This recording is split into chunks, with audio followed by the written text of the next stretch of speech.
Oh God. I can firmly say that I don't think that palette is for me, but it is for someone. It gives me goosebumps.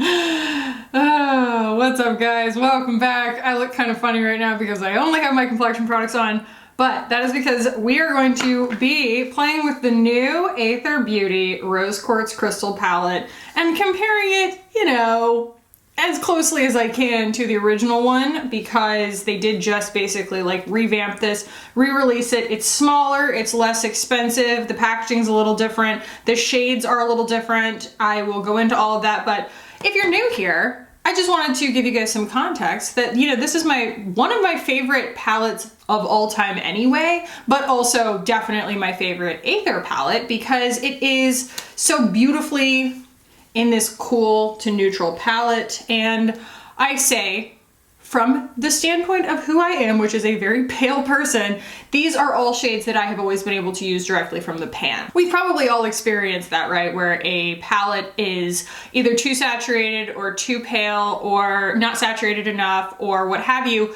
for our skin tone, and having to kind of mix to match. And I cannot speak for everybody and every skin tone. This is just basically like from the lens of being a pale white girl and having most things kind of be a little bit too exaggerated on me and like fearing looking too fancy and too made up. This was always a really good go-to palette for me because I found that I could play without it getting out of hand too quickly. So I'm hoping that the new one kind of gives me the same thing. I think that the formula is the same, and I've always loved this formula because it reminds me a lot of the Urban Decay formula, which I've always described as a perfect meeting place between being very, very user-friendly and also very like long-wearing, pigmented, high-performing. So I'm gonna move y'all in, and we're basically just going to, you know, go through the odds and ends of what's the same, what's different, and I'm gonna do an eye look with this, and we'll finish out my makeup, talk claims, pricing, all that, and let's go ahead and jump in. And as you might expect, I haven't put my blush on or anything yet either because I'm not sure where the eye look is going yet. So the first big difference here is that we no longer have the elastic band. If you are unfamiliar with Aether to this point, their packaging is designed to be zero waste. So there's no mirror, big thing, and there's no magnets. So you can, once this is emptied out, just recycle it through your normal channels. Used to be that they would say, you know, you can snip this off, use it as a hair tie, what have you, the rest of it is recyclable. Now, it's in this kind of cardboard pocket design. Let me go ahead and get that to focus. So it just opens up in its own little slot here, and then that's how it closes back up. Is in this really, really tidy little format. I like that a lot. So we had formerly, oh boy, 12 shades, and now we have 4, 3, 3, 10 shades. This is what it looks like. She did say that they kept the most popular shades. Oh good, they have names. So Scorpio and Sandstone are these two right here. Those are definitely my most used shades in here because this is a like more neutral, you know, to brown kind of taupey color, tan color. And then this is leaning a little bit cool towards the mauve shades. It's very, very good for building the illusion in the crease. And Aphrodite is this matte right here, which is so beautiful. It kind of goes on the skin like gray, very, very pretty. I think that's it. That's the crossover, is those three shades are the three mattes. And all the shimmers then are different. So I'm gonna go ahead and swatch all of these. Kind of ran out of room here on my arm, but here are the three that are retained from the original color story. And you can see this is a very like not shying away from being cool toned palette. And then it's almost like this is a shimmery version of this one. This is a shimmery version of like this one. That's a shimmery of that. And then we have like a really beautiful kind of cool toned pearl, more of a champagne color, and then these two beautiful pinks right here. Gorgeous, absolutely beautiful. And this is definitely the answer to a lot of people's search for a true cool toned palette because there aren't actually that many out there, I feel like, that aren't blue. You know, it's like a lot of times people think that cool tone means blue. It's like any color can be made cool, but it's just kind of like training your mind for that, and a lot of people wouldn't know to necessarily look for it unless a warm tone palette had never worked for them kind of thing. So let's just go right in. I have never had to use a primer with her palettes before. So starting with this kind of, you know, original shade right here. I guess it's called Sandstone.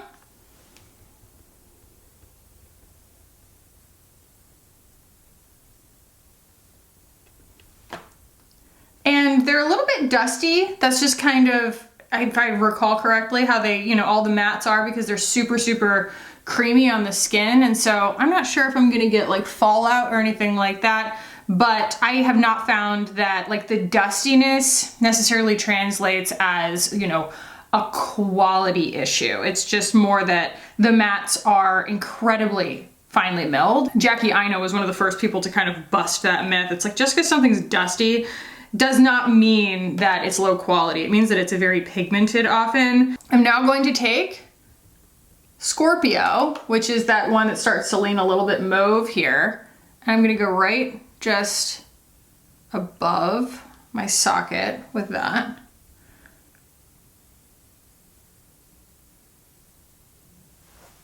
And again, like, look at that blending. Something that I've run into many times is like with a lot of different palettes of different price points is that the pigment will go on really well the first layer, and then it doesn't really want to stick after that. So it's almost like it has to have two mechanisms, right? There's stick to your skin and then also stick to itself.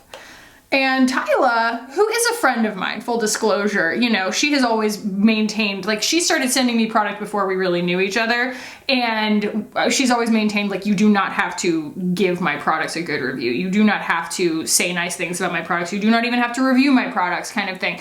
It's just, I just really like the quality of these eyeshadows, and I really like this color story. But she has a history, like her history was basically formulations and stuff with Sephora for like years, and she really knows what she likes. So I feel like that kind of comes through in the quality, and they're just easy to work with. I have never claimed to be an expert in applying eyeshadow, and these just help me kind of go into a painter mode because the formula is cooperative. So those are the mattes that I'm going to put on today. I'm probably not going to dip into that silver today, not silver, but you know, like the blue gray. But I do think that I want to start with this one right here, which is called Vibes. And it's just like the most gorgeous, like neutral to cool, taupey, pewter color, if you will. I'm gonna go all over, not all over my lid with that, but that's gonna kind of be the local color on the lid. And there are actually not just, a lot of times with these palettes you end up with like one good highlight shade. There are several in here, and these two are both light enough to read as a highlight on my skin without being too dark. And I'm gonna start with the very pale white one, which is called Moonstone, on this lovely, I don't have anything this shape. What color is it? The 207 from BK Beauty. I've always said, Aether knows how to make something that highlights properly. The Diamond Dust highlighters are crazy. They're crazy, they're amazing. They are like, I mean, they remind me of the Fenty highlighter, except like, somehow even more reflective, like even more of like a wet look. They're wild. So there's a little bit of inner corner. I'm actually gonna also take a little bit of that gold shade, which is called Quartz. I mean, gold comparatively. And just blend into what I already have on my lid. And I'm also gonna use that up here.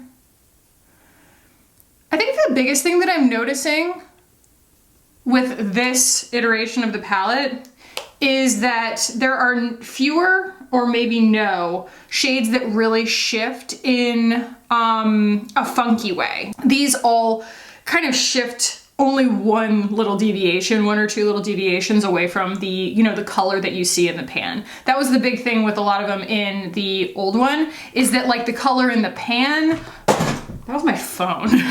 The color in the pan did not necessarily translate to the color on the skin. And that doesn't mean that the color on the skin wasn't also beautiful. It was just kind of hard to navigate in that respect. And I felt like that was probably the only real shortcoming of it. So I am just going to take a little bit of Scorpio and actually like mix it with Universe and use that to like blend. And I do just want a little bit more drama underneath my eyes, but I love that there's not so much drama that I'm dialing back the drama. Like I get to choose where I want drama. And so I'm going back in with Vibes. This color is really, really great. I actually want to dampen my brush. I dug out a thing of pretentious water. Where was that? There it is. Oh man, I'll never forget. Somebody gave these to me at one point. It's like literally the most hilarious, like atomized water from Evian, but I've had them for ages, and back in the day I used to always spray my brush with one of those, and I always called it my pretentious water, because it is. I'm gonna take a little bit of Scorpio, still on that damp brush, and just make a little bit of like a crescent right there on my outer V. That's gonna just be the backdrop for my eyeliner when I get there. And there are no eyeliner shades in this. This is definitely, you know, focusing entirely on the meat of the idea, if you will, if you want to kind of borrow a phrase from Hannah Louise Poston.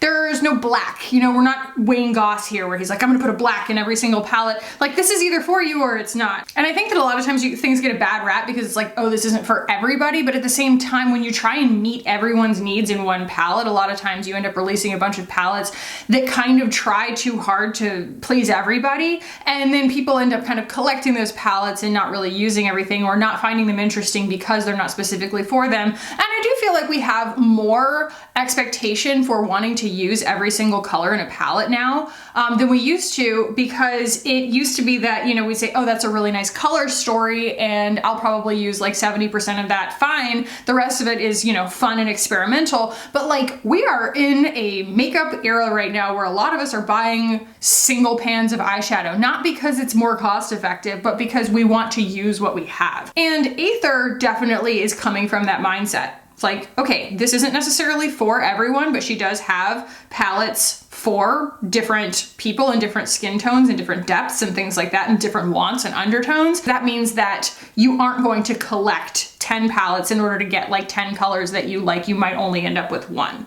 And I think that that actually could be like a more mindful way of looking at it if you are still in the market for a palette. All right, we are very cool toned on my eyes. I'm gonna finish this up and kind of zoom through it, and then I'll move y'all out and we'll talk about it. But I do want you guys to see, I don't know, the rest of my face coming together. I don't know why I can't find my words.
I think the main issue that I'm having today is that I used too light of a concealer. It's just like way too bright. It's like overwhelming my face.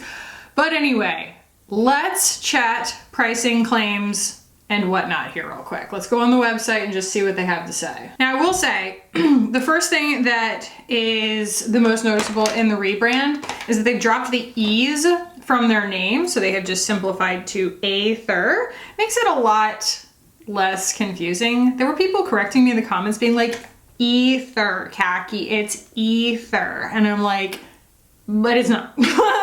There's literally like one of those little elongated things right there that says it's, you know, Aether. But now there are no E's in it at all. So it's Aether. Oh my God. Here I am, guys, sitting here being like, you know, it's okay to have things that are for some people and not for other people. I can firmly say that I don't think that palette is for me. It's called the Moonlight Crystal Gemstone palette, but it is for someone. It gives me goosebumps looking at it. It is so gorgeous. It's in these unbelievable, rich, robust jewel tones. Oh my God. Okay, well, that exists, so that's a lot of fun. I don't have that in my hands. If I get it, I will try it and I will review it for you guys, but like, that's what I mean when I say there are things, like it's good sometimes that things are for specifically like certain skin tones and stuff like that, because you can have so much fun in that palette if you either are deep skin toned or you love having really, really rich pigment on your eyes. Rose Quartz Crystal Gemstone palette. It was, I think the original was like 50 something and now they're 48. I don't know if my code still works with the rebrand, but if it does, I got 20% off down below. I'm really not sure, but it says your manifestation came true. Your favorite eyeshadow back in stock with an upgrade. The Rose Quartz Gemstone palette is making a comeback better than before. Now only $48, this hero palette offers 10 universally flattering eyeshadows, keeping your OG favorites with a few new ones you're going to love. I wouldn't necessarily say that these are universally flattering. I don't think that these colors are going to look good on everybody, both due to saturation and also because of the cool tonedness of it. I don't necessarily think that like every skin tone is going to, like, if you have very, very yellow undertones and you try and put these like really purple undertones, it's just gonna go kind of like gray on you. You know, there are just probably better palettes out there for you. Skin Lug ingredients: rose quartz, organic coconut oil, organic shea butter, organic rosehip oil. Boost collagen, brighten the skin, hydrate, and revitalize. This product is clean, vegan, cruelty-free, gluten-free, formulated without talc, parabens, nanoparticles, and fragrance. And that is, you know, the long and the short of it on that. I cannot, like, I can't stop thinking about this Moonlight Crystal Gemstone palette. Like, I can't stop thinking about it. Like, can I wear that? No. I could try. It's going to look funny. Oh, but it's like super pigmented, like crazy, crazy gorgeous, like high pigment. Oh my gosh. Yeah, and I also want to say, like, I'm basically just speaking from my own standpoint of my own level of skill. If you are skilled enough, it doesn't require as much patience to mix to match or to make something that's really deeply saturated work on skin like mine.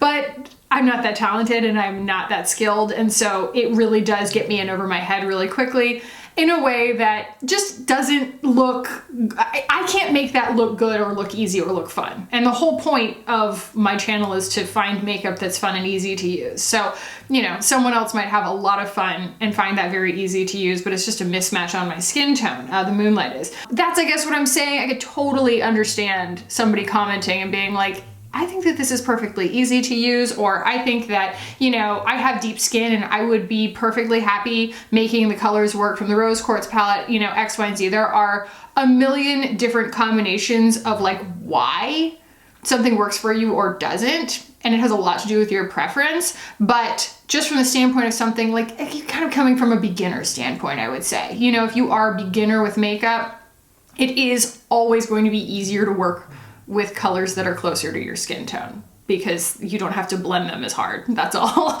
That's all I'm really saying. So, all that said, let's fix my framing. What in the heck is wrong with me? But I think I'm ready for my final thoughts here. By the way, this is tie-dyed. How much fun is this freaking sweatshirt? This is from Jungmaven. I can't stop. I can't stop with Jungmaven. I'm on the hemp clothing train and I can't be stopped. So anyway, I think that this is absolutely beautiful and lovely. I do think that it is an improvement on the previous one for the main reason that I articulated earlier, and that is that these shades, if you look at them in the old one, especially the ones in the middle, they shift in kind of funny ways. Now granted, that blue has something in it. Like, I have, like, you know, dipped a brush in one and then in the other, so that's, you know, why.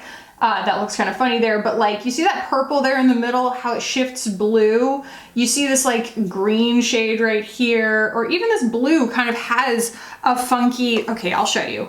So it's like, it looks blue in the pan, but when you get it on your skin, there we go. You see, it's like, oh, I'm blue.